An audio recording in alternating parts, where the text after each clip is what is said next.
Konbanwa, Misan. We are back for another episode of live Clow card readings as usual. If you would like your general fortune told today, all you have to do is comment gender, zodiac sign, and if you'd like general future, romance, or career.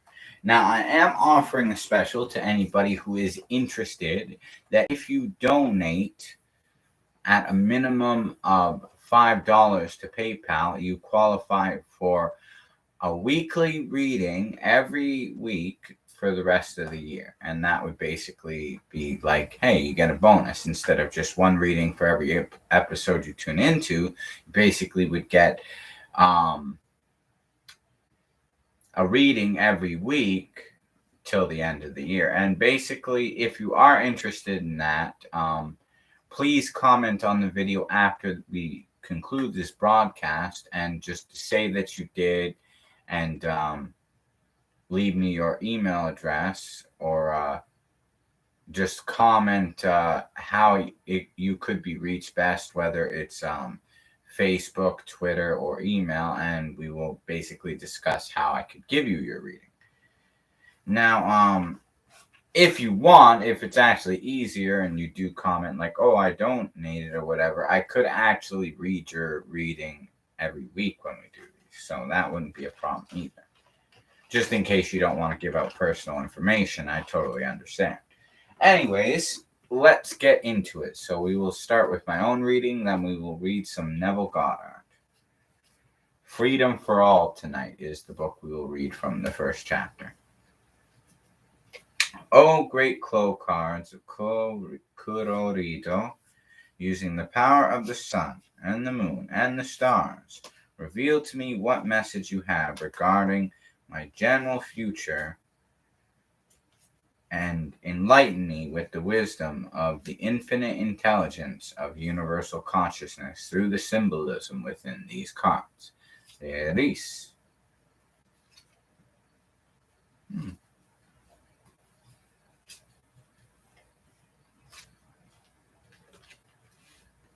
Okay, so tonight we got the Glow card first, followed by the Flower, the Rain, the Maze, and the Jump. So the combination of these cards here tells me that something is really starting to shine bright. Which it could be career related, it could be a new relationship blossoming, it could be open to interpretation because this is the general future. Now, the Flower indicates that this is a time of harvest, that it is time to reap, and the season of something great happening, especially with the Glow card it, that it may not seem as though it's happening right at the moment because it's almost like things are preparing themselves to move into alignment. The Maze indicates that, especially with the combination of all these other cards, that it has been a rather difficult and confusing journey up to this point. But based on the combination of all these cards, it's as if I'm reaching the end of the maze. And that explains the jump. That now it's sort of like taking that leap of faith, and faith really is sort of the key ingredient that will help me jump to the next level in moving forward with this journey. So we will see for more clarification what other message the universe has for me tonight, using the great Clow cards of Kurorido and the power of the sun, the moon, and the stars. What other message do you have for me? There is the arrow, the sand,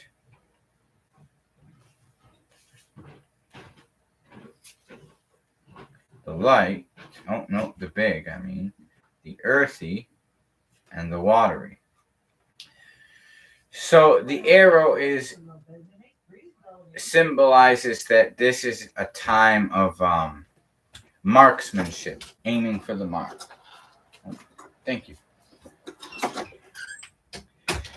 This is the time to be focused, to transmute the energy towards the proper position and where I need to be. It is also saying that this is the time to focus on the target objective more than ever now. The sand says that there may be perceived some difficulty along the way, some barriers, some sort of challenges when it comes to regarding the target or the desire I'm aiming at, and they may seem bigger than they appear to be. However, the earthy and the watery being combined together is saying, find the natural strength within myself and hold on to almost, I guess, that spiritual and mental energy and use it to channel the energy like an arrow towards the target I'm aiming at. The earthy also symbolizes inner strength, balance, relying on the fact that the universe has to operate in a natural way according to everything that's on. And the same thing with the water. There is the earthy and the watery. Is it's saying it's all about balance. Everything that is natural, that is physical, and everything that is natural, that is non-physical. Everything has to be kept in proportionate balance moving forward with this. So that actually sheds a light on a lot of things with my general future, because that could relate to both romance and the career in that case. Next, we will also decide too what is the fortune regarding romance, and then we will do career last. So, oh great Clow cards of Kurorido, using the power on the moon and the cards to what advice you have with my particular brand of romance. Veris. I apologize if the connection is unstable. We had problems with this earlier.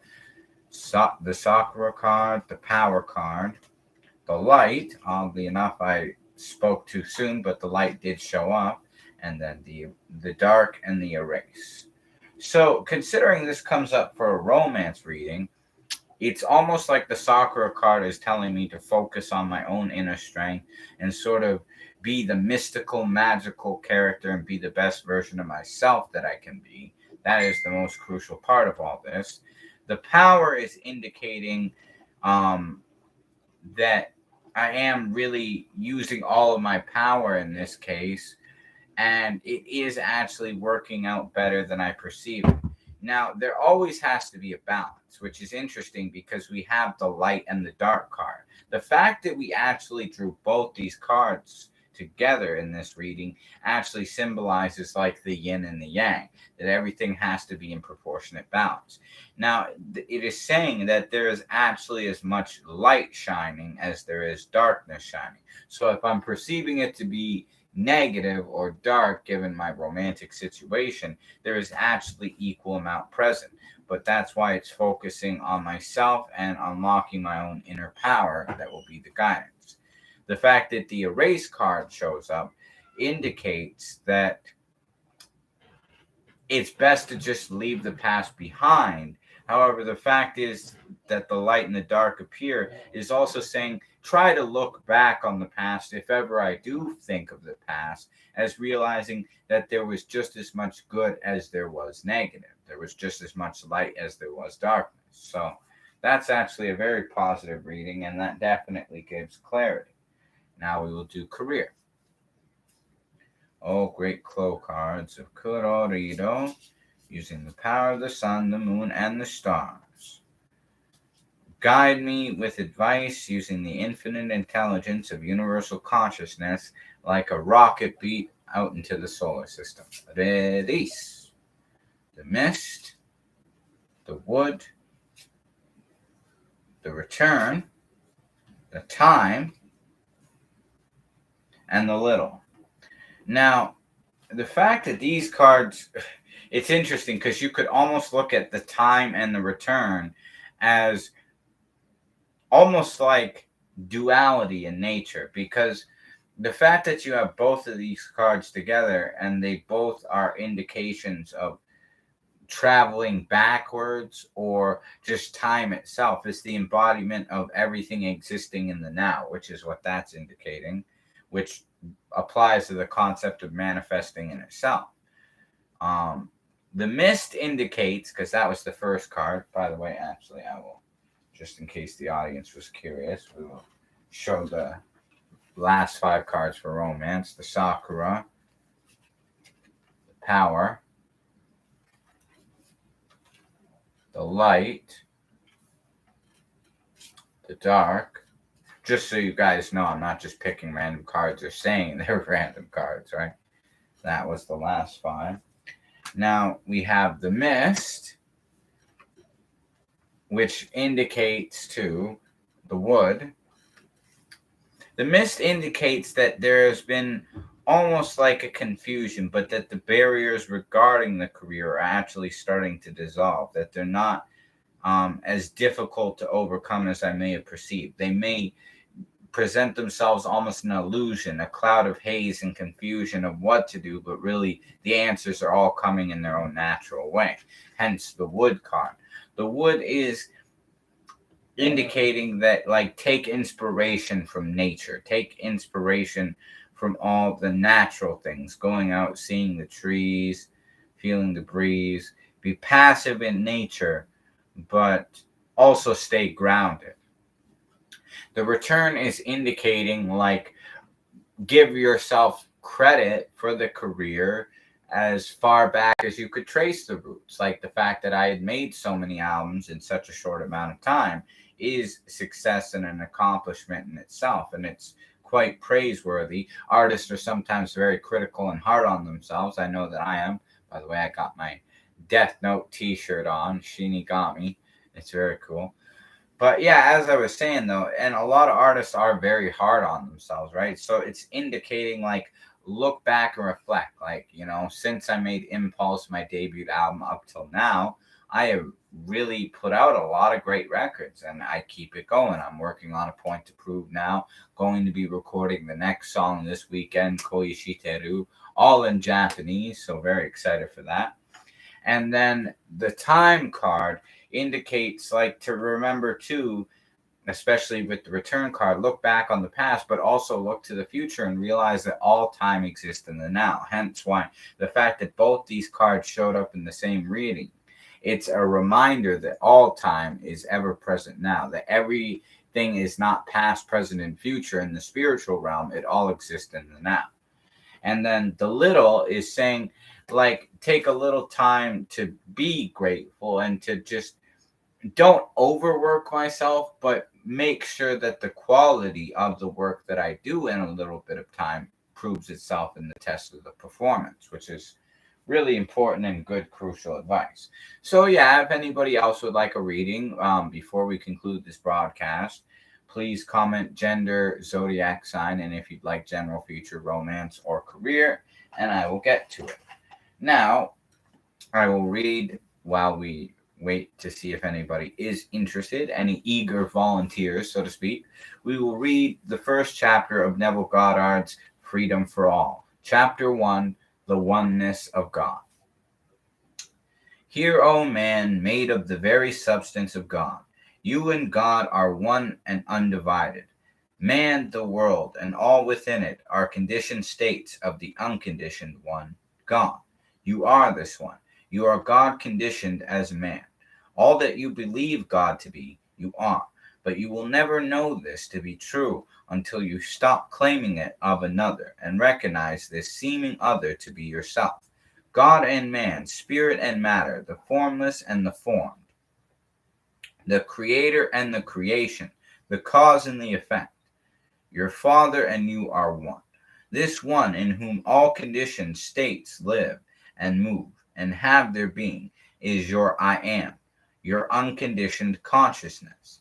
Unconditioned consciousness is God, the one and only reality. By unconditioned consciousness is meant a sense of awareness, a sense of knowing that I am apart from knowing who I am. The consciousness of being divorced from that which I am conscious of being. I am aware of being man, but I need not be man to be aware of being. Before I became aware of being someone, I, unconditioned awareness, was aware of being, and this awareness does not depend upon being someone. I am self-existent, unconditioned consciousness. I became aware of being someone, and I shall become aware of being someone other than this that I am now aware of being. But I am eternally aware of being whether I am unconditioned formlessness or I am a conditioned form. As the conditioned state, I, man, might forget who I am or where I am, but I cannot forget that I am. This knowing that I am, this awareness of being, is the only reality. This unconditioned consciousness, the I am, is that knowing reality in whom all conditioned states, conceptions of myself begin and end. But whichever remains the unknown knowing, being, when all the known ceases to be. All that I have ever believed myself to be, all that I am now believing myself to be, and all that I shall ever believe myself to be are but attempts to know myself, the unknown, undefined reality. This unknown knowing one, or unconditioned consciousness, is my true being, the one and only reality. I am the unconditioned reality, conditioned as that which I believe myself to be. I am the believer, limited by my beliefs, the knower, defined by the known. The world is my conditioned consciousness objectified. That which I feel and believe to be true of myself is now projected in space as my world. The world, my mirrored self, ever bears witness of the state of consciousness which I live. There is no chance or accident responsible for the things that happen to me or the environment in which I find myself, nor is predestined fate the author of my fortunes or misfortunes.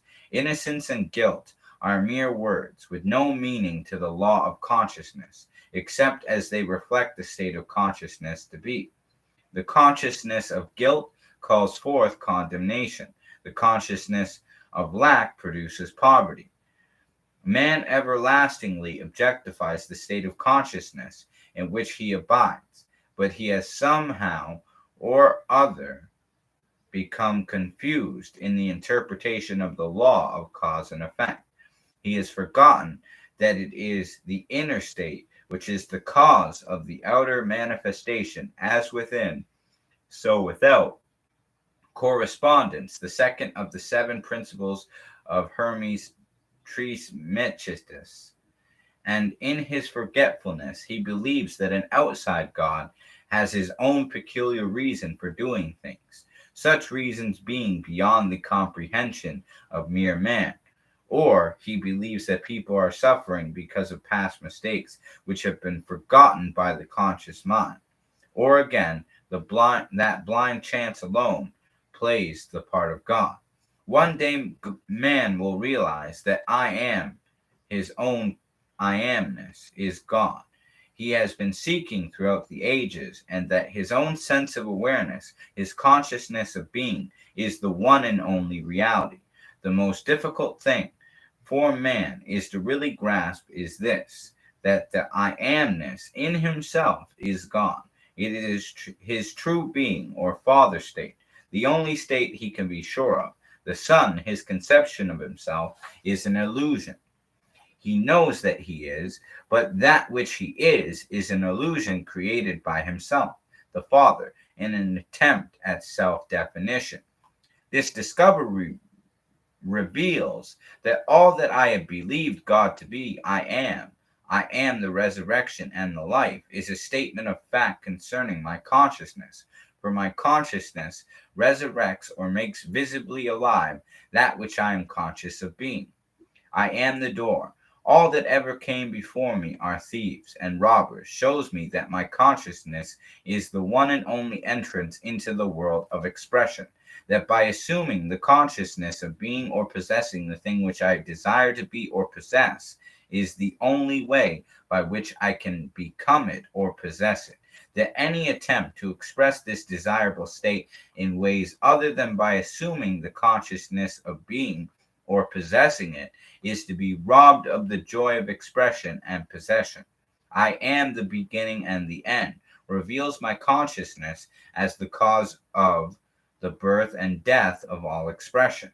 I have sent you, reveals my consciousness to be the Lord, which sends me into the world in the image and likeness of that which I am conscious of being, to live in a world composed of all that I am conscious of. I am the Lord, and there is no God beside me, declares my consciousness to be the one and only Lord, and besides my consciousness there is no God. Be still and know that I am God. Psalm 46:10 means that I should be still in mind and know the consciousness of God. Thou shalt not take the name of the Lord thy God in vain. I am the Lord. That is my name.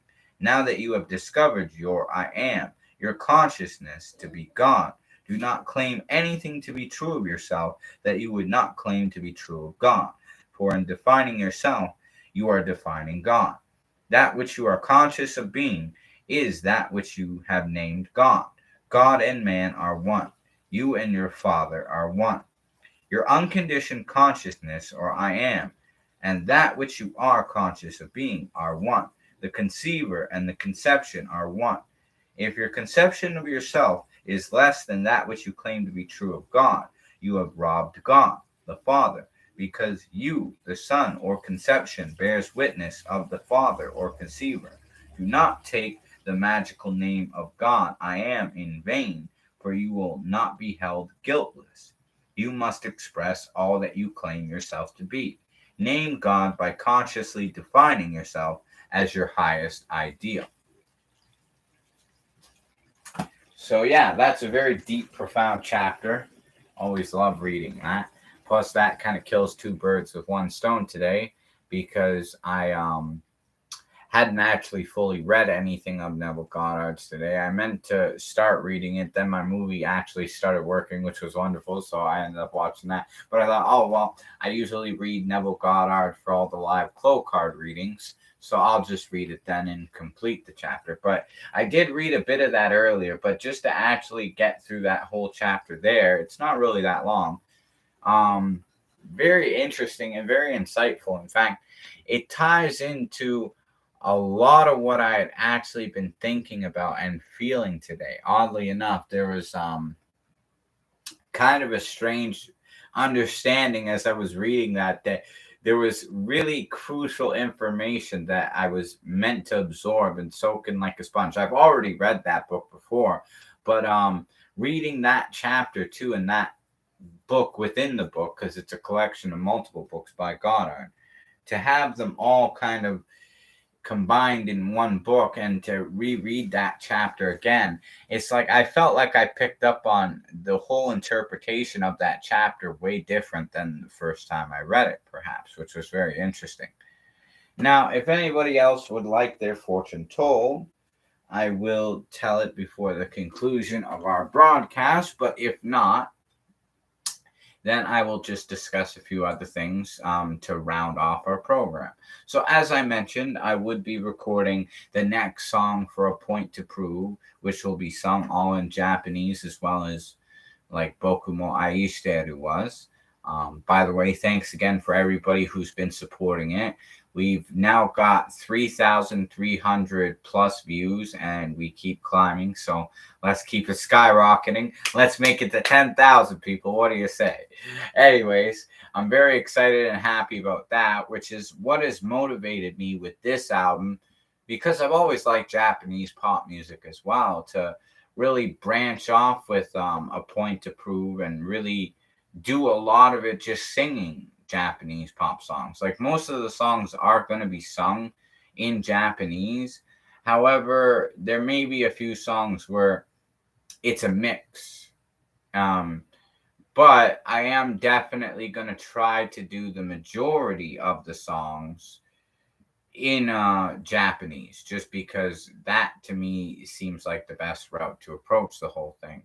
Now, I was actually thinking, because the album is going to be 14 tracks long, I might do 7 songs that would have English in them, and a good majority of them will be rap hip hop songs with Japanese pop mixed, obviously, and they will have like English mixed into it. But then a good other chunk of the album, perhaps 7 songs in total of the 14, will actually be sung in Japanese, just fully Japanese, which would be kind of a real challenge. The bigger chunk of the album is actually sung in Japanese, the way I look at it.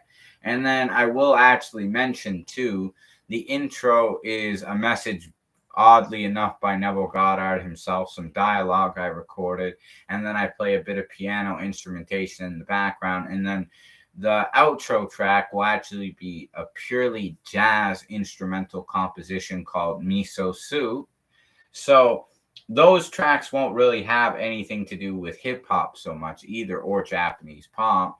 Mostly jazz and spoken word in those cases, right? Although the piano could be perceived as a bit jazzy too, right? But that would actually lead 5 songs in total to actually incorporate Japanese like pop mixed with hip hop, whereas the other 7 will probably be done in all sung in Japanese. Now there was actually a few other songs that I did write in English, so I'm debating on rewriting them to make them all purely Japanese, or based on the fact that there is an intro and an outro, maybe doing 6 songs in a mix of English and whatnot, and 6 songs purely Japanese. As I develop like the album, I record more and more. Will decide. As I mentioned too earlier when I was doing the album discussion, because I'm planning the trip for Japan in April, I might not actually finish the album because I'm going to try to save money along the way for the trip until after I get back. But by next year, the album should be concluded. And I'm very excited because I definitely feel like this record will take my music to new heights, not just success wise and financially, but also expand upon like the basis of my favorite genres and really take it in new directions musically that I've never done before. So it's very exciting to kind of brainstorm these ideas. Now, I figured to kind of leave you all with an exciting note, since we don't have any eager volunteers at the moment to have their fortunes told. I would just give you like a rough idea of what the track listing would be and summarize that. So, as I mentioned with the intro, Neville's intro would be the first one. A Point to Prove feature in retrospect would be the second track, which I did actually record with him. The rough mix was turning out really good. Next month, I'm probably going to master that, and that would be another one done. I'll also master the intro too. And then Boku mo Aishiteru yo, obviously the big hit with over 3,300 views. That would go next. Then I was going to do a more rap song that kind of takes it back to like the SKGA Final Requiem sound, called For Hitomi-chan. And then there's a Japanese pop song where I rap a little bit at the end. The chorus is mixed with English and Japanese, called Kaichu Doke, which translates to Pocket Watch. By the way, Boku mo Aishiteru yo translates to I Love You Too. And then we get into Stars and Dreams featuring Reiko of Lolita Dark, which will be mostly just a rap song. I might get her to do a chorus on it. I have yet to decide how that song fully will turn out, but I did write a verse for that, and it's pretty good. The beat's really bumping too. It's like some there's a song by Jay-Z that the beat reminds me of. I'll try to think of it. A song that Ninth Wonder produced too. I'm trying to think what it is. I can't think of the title right now. That's gonna drive me crazy. In fact, I'm gonna have to look that up because it's gonna bother me now. Now I really wonder what that song was.